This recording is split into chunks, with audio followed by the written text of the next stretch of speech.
মিয়ালেণ্ডটো হ'ব পাৰে, মিয়ালেণ্ডৰ হোৱাটো কোনো আপত্তি নাই, কিন্তু মিয়ালেণ্ডটো আমি বাংলাদেশত পাতি দিম।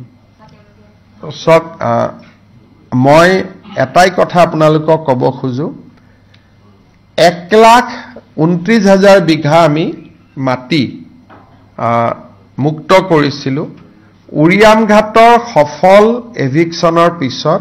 নাও ইট হেজ বিকাম 1,39,000 বিঘা, অৰ্থাৎ 10,000 বিঘা মাটি আমি আকৌ উৰিয়াম ঘাটত মুক্ত কৰিব পাৰিলোঁ।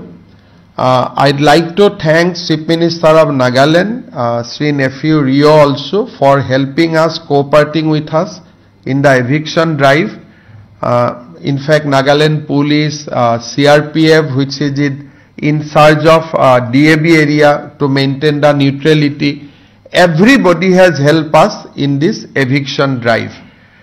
মিয়ালেণ্ডটো হ'ব পাৰে, মিয়ালেণ্ডৰ হোৱাটো কোনো আপত্তি নাই, কিন্তু মিয়ালেণ্ডটো আমি বাংলাদেশত পাতি দিম, আমি হেল্পো কৰি দিম। Mr. Chief Minister, বাংলাদেশত বহুত মাটি আছে, আৰু যদি বাংলাদেশত কষ্ট হয় আফগানিস্তানত বনাই দিম।